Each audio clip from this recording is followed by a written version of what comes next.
Hello and welcome back. And I am joined once again by my good friend Ethanimale. Thank you so much for joining me today and chatting about the challenge with me. I've got some positive feelings towards the Challenge USA. So being able to talk about it again now that we're six episodes in. Good like mid-season kind of checkpoint. Definitely some of my preseason picks for who I thought would go far. Some of them may not have made the cut, but I'm just excited to talk about it all today. When we did the preseason chat, I was like, we have to hit the midseason because there were so many things like up in the air from when we were chatting about the players, about what the format could be. Let's just start off where you were starting it off.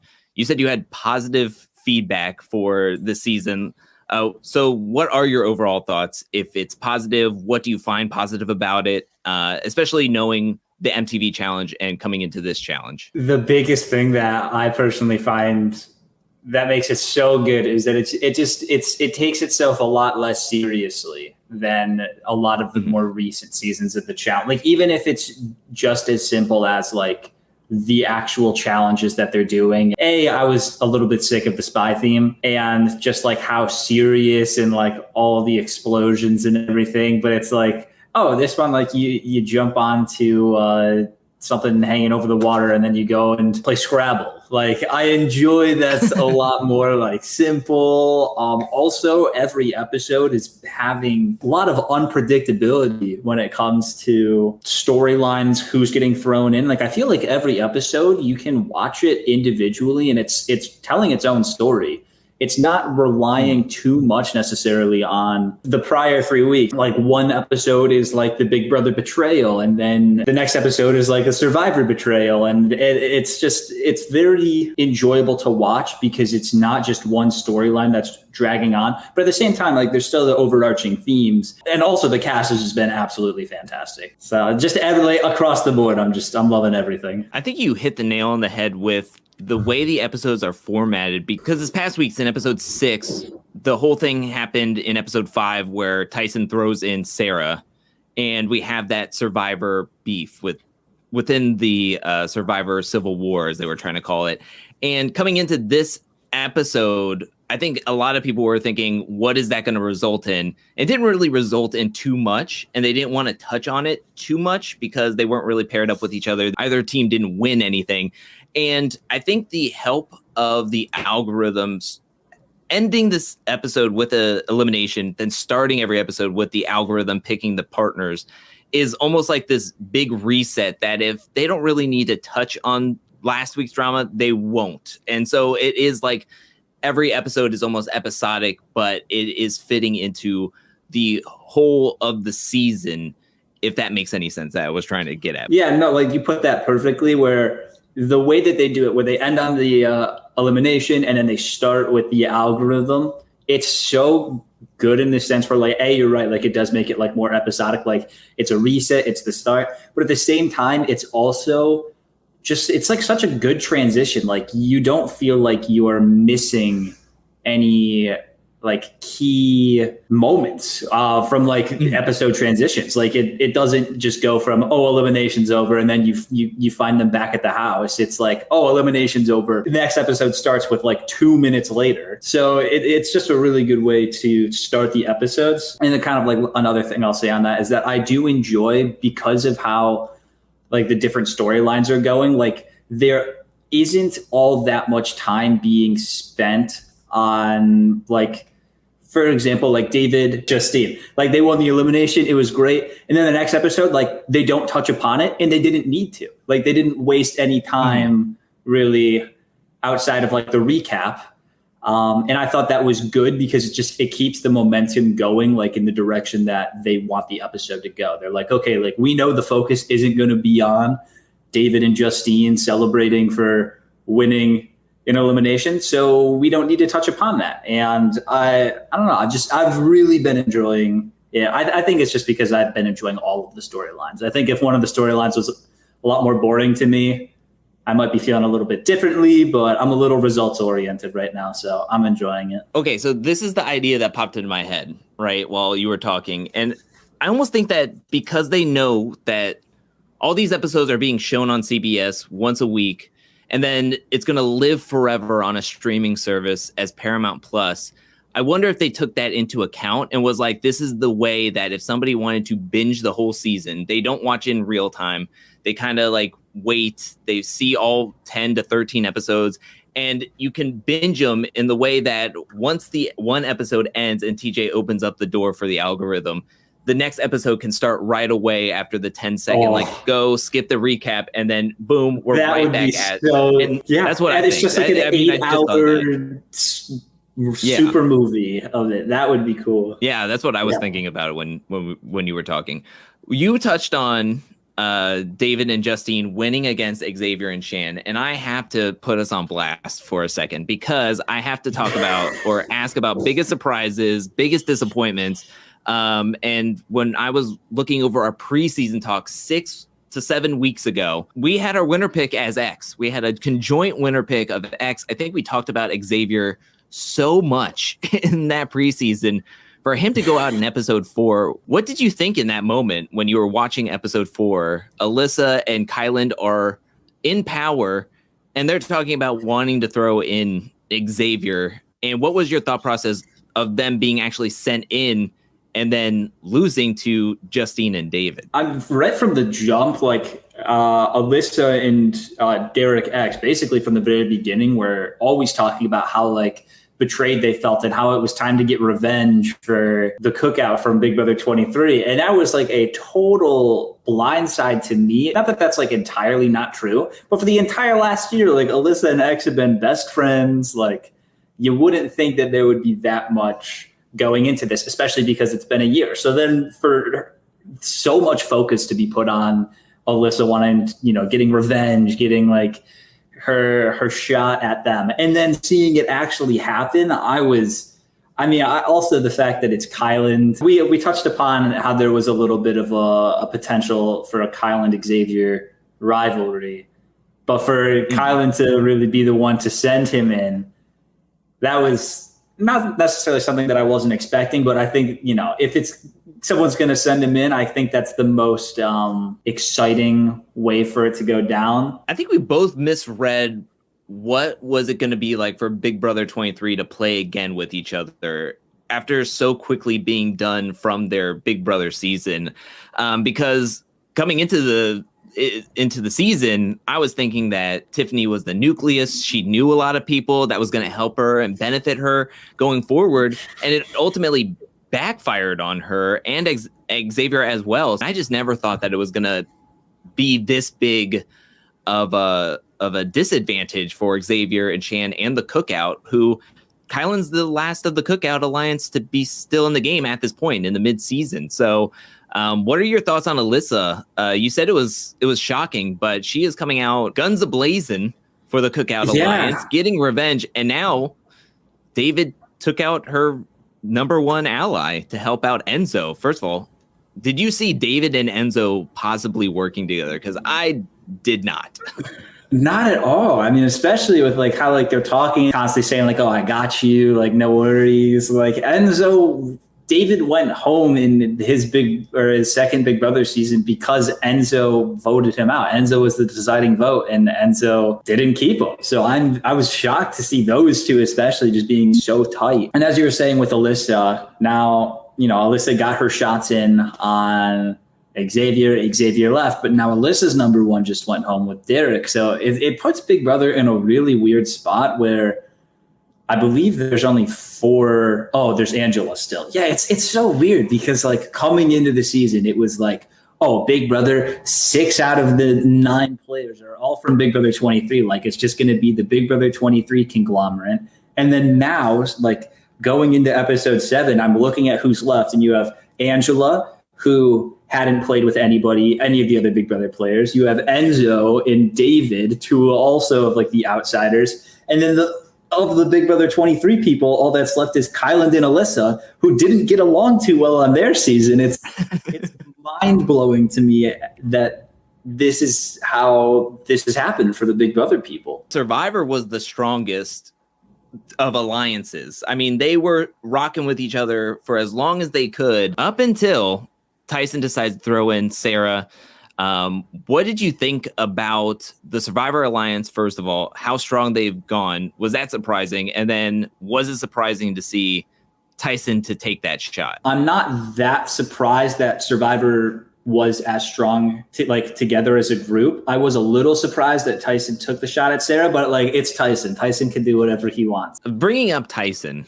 So in the preseason chat that we had, we were talking about players that we were excited to see back on our TV screens from their original season. And one of them is Tyson. I mean, we both were like, Tyson's going to have a lot of confessionals. He's going to be shown a lot, but winning 3 daily challenges, having 16K at this point, and being one of only 3 men who are eligible to run TJ's finals.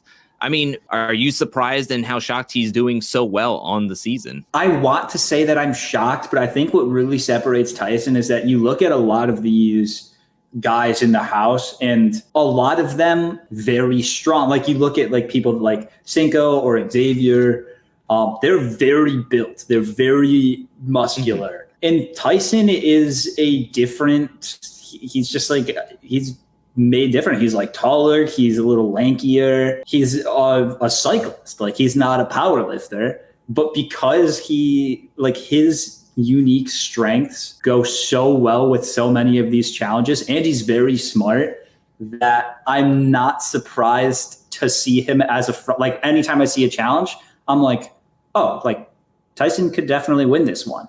Going into the season, I didn't, pin it that Tyson would be winning, 3 out of 6 dailies, winning the first 2. But every time they walk out, I'm like, yeah, like this actually kind of is in his wheelhouse. And then I think about it, and it's like everything's in his wheelhouse. Yeah, exactly. And the one that always gets me is the swimming one, especially with the getting the fault at the beginning and having to go back to the buoy and come back. And then coming back to win that one. But also the word scramble one where he was just like farming letters and was showing off how well he can outswim everyone and had the endurance. Like he is running laps and swimming laps around everybody, figuratively and literally. And I'm just shocked. I really am. I'm really impressed by how good he is. I got to put ourselves on blast now that we're still talking about Survivor. We talked about players that we think are shoo-ins for the finals. I talked about Tiffany was the nucleus. Of course, we said X was going to make it into the finals. We also talked about Tasha. We talked about Tasha being such a good player. And I want to get your thoughts on this elimination. The James, Tasha versus Cache and Dom elimination where you have to plug the pipe and Dom did not. What was your thoughts on that elimination, everything that happened, and then seeing Tasha, somebody that we were both high on, leaving this early? Yeah. No, so like for the episode, it was a bit surprising. I mean, maybe I'm just like, it's been a while since I've watched Dom's Survivor season, but I was like, I remember him being like a little overconfident, but like this entire episode, I was just like, Dom, what are you doing? Like, doesn't like it's like I'm a construction manager. Like I tell people what to do. Like I don't like listen to them or that sort of thing. And it's like every time that Cash tries to say something, he's like, no. It's not just him going in. Like he's also bringing in his partner. Mm-hmm. So I was just like, what are you doing? And then they get to elimination, and he's just like, not plugging the water. Like that is asinine. I mean, like I know afterwards he says like, oh, it's like a brain fart, but it's like, how do you not notice it as it keeps going down and down and down and down? In regards to Tasha, yeah, I had such high hopes, high expectations. I was excited to watch her. I was sad to see her go so early. Like in the daily challenge, she's like the only one to mess up when they're like holding the weights, and she just didn't account for like the tilting of it, and it tilted down, and they're in the elimination. And to see her go, I mean, going into it, I really thought that they were going to win just because James had been getting so much screen time. I saw the water go and I'm like, oh, they're going to lose from this. Like, it's going to be like an all time, like you're going to make a video on like, dumbest elimination mistakes, and that's going to be in there. And then they got it. And I was like, oh, okay, wow, I guess Tasha's gone. Oh man, yeah. I would have 1000% would have made that video. I want to talk about some of the players that have impressed you so far. Like coming into the season, you didn't know what to expect from them, and then all of a sudden, boom, they're actually doing really well. I can give my first pick. I came in with high hopes for Justine. The only thing is that you never know. I mean, it's Love Island. You're coming off of a dating show. You never know what anybody can do once put into the pressure cooker of the challenge.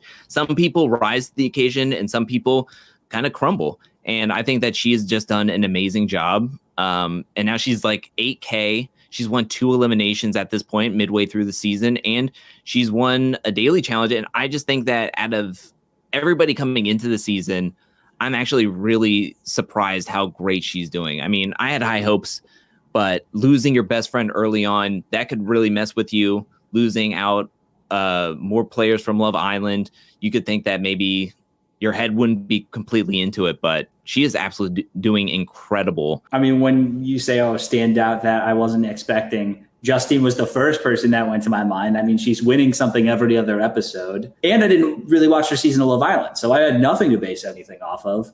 And she's been killing it. I mean, yeah, like she got the daily win with Tyson. She's got 2 elimination wins.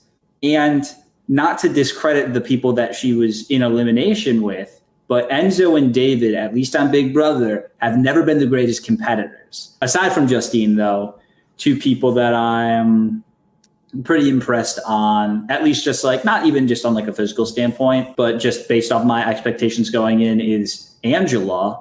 Angela was not really like the biggest social butterfly on her season of Big Brother this season, so she doesn't even have that connection. I didn't expect her to really find a good place, but instantly being number 1 with Tyson, that's a pretty big, help for her game for seeing what has gone on. I mean, she also won 2 of the first 3 dailies. So competitively, like she still got it. So she was just someone that surprised me because I didn't think that she was going to be in a good spot. And I think she's in a pretty good spot. And the last person that I'll quickly say is I'm impressed with David for the sole fact that I really didn't expect him to be able to do all that much competitively coming in. But he did really well with Desi in the last daily. Like they crushed that. Granted, Desi is a total beast. Happy to see her get a little daily win. And David has an elimination win. So he's just another person that I'm mildly impressed on. Exceeded my expectations. I 100% agree with David as an impressive pick. So impressive. I'm so happy for David. He seems to be much happier and comfortable on the challenge than a game like Big Brother. Yeah. So I'm happy to see him doing that. I want to give a shout out because I don't think we have a ton to say about them, just because there's only 2 of them left. But Kayla and Leo on The Amazing Race, I'm actually pretty impressed with how they're being able to navigate through the house. I mean, both of them seen an elimination midway through this season, yet have not seen another elimination afterwards. I mean, Leo could have been sent into this week's elimination. I mean, both of them could have been sent into episode 6 elimination because they were paired up together. I mean, who are you pissing off if you're only 2 players left in the show? I mean, you could easily taken the layup there and thrown them in. I just think that they're playing a pretty impressive game. It seems like they're now moving closer to Sarah and Ben's side.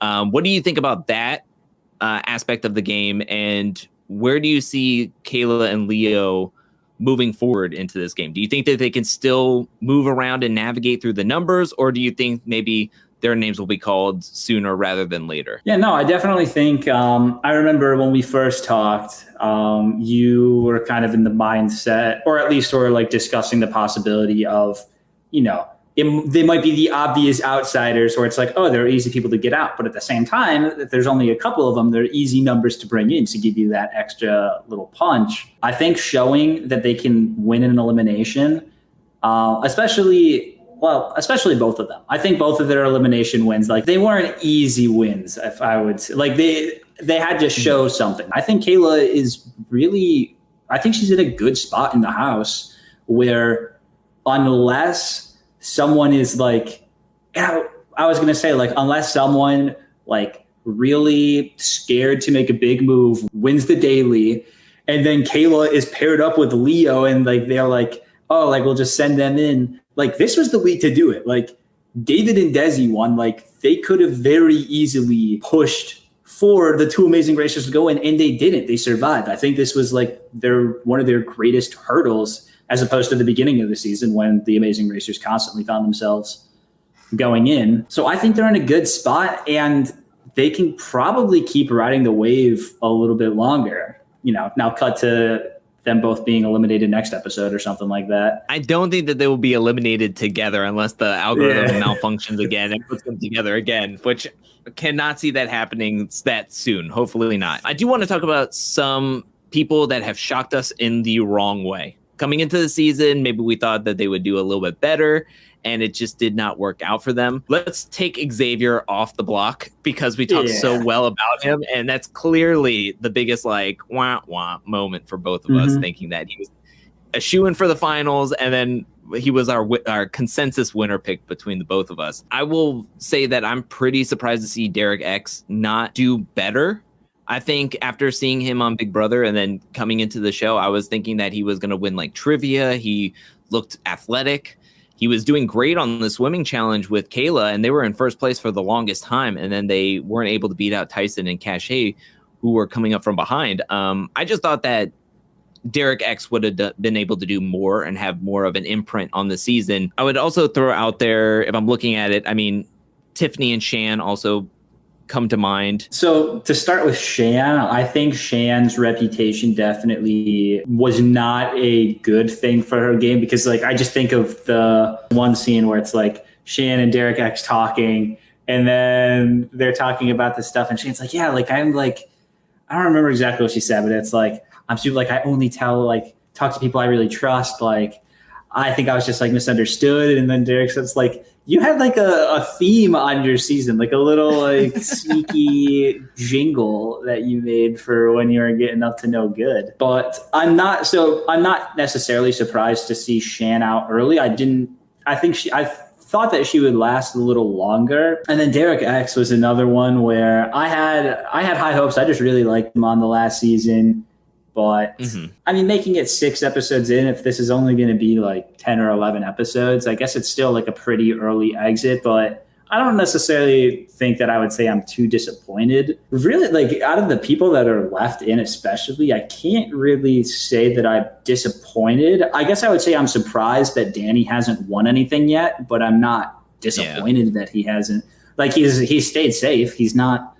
Doesn't seem like he's on anybody's radar. He almost has the best out of everybody left, because he hasn't played with anybody on Survivor besides Shan, who is left, and like that was like possibly the only connection that could have been either good or bad for him.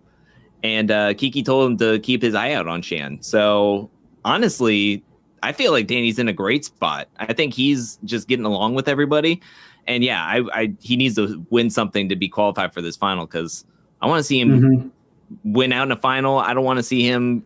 I wouldn't mind seeing him in like a hall brawl, because an NFL player versus anybody left on this cast, I mean, I'm going to give it to Danny on that one. Yeah, I mean, really the only people that I thought maybe could have given Danny a run for his money, a hall brawl, would be like a Cinco, and Cinco's gone. Yeah. There was one thing I wanted to touch upon that you kind of just brought up about the money situation to qualify for the final. I really hope that there is just like something that they do, because I know for Total Madness, it was like when it was first revealed, like the Red Skull twist. Like, oh, you better get your skull in. Otherwise, like if you get to the finals and you don't have a skull, like you're not running. And I was like, oh, what's going to happen? And then there's like 40 opportunities to go in. Like everyone had their fair share and ability to go in. And it was like, oh, that's kind of like that kind of, not that it really defeats the purpose, because the purpose is just so that everyone goes in, but it made the stakes a lot lower. And I want to see someone win a lot of money in elimination. I want to see someone that is in last place, they're having the opportunity to talk to the winners, be like, just give me whoever has the most money so I can try to take all their money. Because Tyson's sitting there with a lot of money. Kylan's got a lot of money. Angela's got a pretty decent amount. Like, that would better be do it or to have a get to step purge in at the end of this. Like, that would be awesome to be like, you don't got enough money. Sorry, walk off. It's kind of like reminiscent of season 16, The Island, where people just didn't have keys, so they had to walk off. And it was actually really impressive. So when we did our winner picks, and we can end on this, and we can talk about this a little bit. Our last time we were talking, our winner picks were Xavier for both of us. So we're going to have to pick new guys for our mid-season winner picks and what we're looking at now. But we picked different women, where you picked Desi and I picked Sarah, both of whom are still in the game after seeing 6 episodes now. Who would you now pick as your favorite on the men's side to win? Would you want to stick with Desi as your winner pick for the women's side? Probably the obvious pick. I mean, Tyson has, I saw like a confessional count for the season, and he has like 50 more confessionals than the next person, or like name mentions than the next closest person. He's like triple qualified.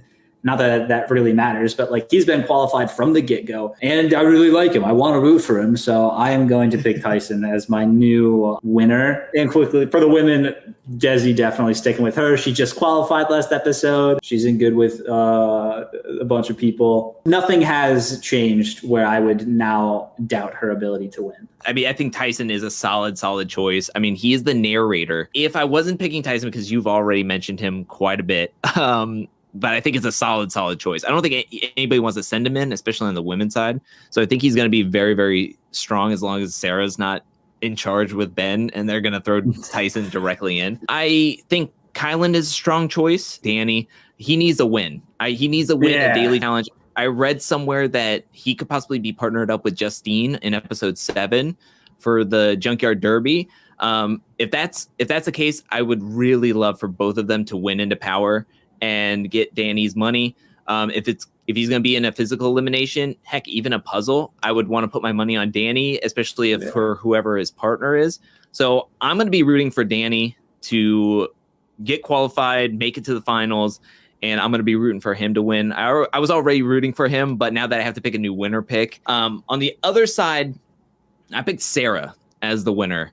Can I just say, not a huge fan of Sarah in this season. I don't know if it was the miming. I mean, I don't know. That was like, it's not even just like the mutton chop bite. It's like the tongue dance. Like, and it wasn't just her. Like Ben also did it. Like they both were doing it. Like I was. I really want to be pulling for Justine. To me, I want to swap my winner pick to Justine. I think she's getting a winner's edit. I think she's getting a hero edit. She is just playing this game perfectly, in my opinion. Maybe we're not getting so much social game or strategic game in the edit, but I just feel like she has, if what Tyson is saying on his podcast is real, which it has to be, because he's saying it, and the game is playing out where he says all the winners are looking out for each other. And if that's the case, Justine has a great alliance looking out for her at this moment, even with all the Love Island players dropping like flies throughout this the whole first half of the season. So I'm rooting for Justine. I want her to win so badly. I want her to make it to the finals. I think she deserves it. Out of everybody who's there, I think she's the most deserving at this moment for how well she's been playing the first half of the season. Granted, in sports and anything, it's not how you start, it's how you finish. So I'm hoping that she has a strong back half, especially being paired up with Danny coming up. I think, I did want to ask one more thing. How shocked are you that we have not heard meow or meow meow out of Enzo at all in the season, and we're midway through it? Like, very shocked. Maybe you just haven't gotten like, I'm sure he's been saying it. They just haven't been putting it out there. They're like, all right, you already got one cat guy. We don't need to throw in Enzo as well, being the meow meow. That was great. Thank you so much for joining me for this mid-review chat on the Challenge USA. I'm excited. I would love to have you back on for like a total review of the whole season, if you'd be willing to do that. What do you have coming up on your channel? You're doing a crazy amount of content on your channel, by the way. All of it, you're getting better and better every single video you put out. This Big Brother season has also been really great. I think your content is just enhancing it as well. But what do you have going on your channel, and anything else you would like to plug? Please do so. Yeah, no, thanks. I mean, it's definitely been a really strong summer of just Big Brother, and I think that's really helped me out as well. It's just a combination of a lot of things where I was kind of like, I was job searching, and I was like, you know what, like, what if for the summer I just, balls to the wall, go full time, like increase the amount of videos that I put out there. And thank God this season of Big Brother is good and like giving a lot of ideas, sort of like how, you know, Sarah doing the really cringe celebration. It makes perfect video idea for like the cringe celebration and all that stuff. So much stuff has been happening in Big Brother where like there'll be like a really good eviction speech or it's just like a really crazy week. And it's just like, boom, perfect idea. So what to expect from my channel is if anything good happens in Big Brother, expect a video on that topic in the next couple of weeks. As for this, I'm very happy that you invited me to do this again. I love talking the challenge. There's not too many people that I can talk about the challenge with. So really hoping that this season has had a really strong start in the challenge. Hoping it can keep going, end off on a real, you know, crazy good winner. I'd be happy with a lot of the people left. But yeah, thank you for having me on this. I really appreciate it. No problem. I see your content and I'm like, I need to get your thought process on knowing what these players and who they were on their original shows and then coming onto the challenge, a realm that you're also very familiar with. I think that it's just like, it adds to the conversation and has a new level of understanding than just jumping in, not knowing these players at all and just seeing what they are or who they are and the games that they play on just one show. So I really appreciate you coming on. I know you're doing a ton of stuff on your channel. Please, everybody, go check out Ethanimale if you have not. He is cranking out some really great stuff. And you're also doing like stuff on Twitch as well during some of the live stuff. During the live evictions on Thursdays, just to be a little bit more interactive, taking things a little more seriously, I just go live, watch them happen. The last time we had a fun little like MS Paint display because they did a competition live, and it was just a lot of fun. I used to stream like on YouTube, but I didn't want to like really clog the feed, so I found it would be better to go to a different place just to have that there, and it's a lot of fun. So yeah, I stream on Thursdays at about 8:30 p.m. Sweet deal. Yeah, keep up the great work. I really love everything you're doing. I really appreciate you coming on. Thank you so much. Thank you so much for watching, and I want to give a special shout out thank you to everyone who supports me over at patreon.com/angelcakevids. Thank you for your support. Thank you for your generosity. Peace.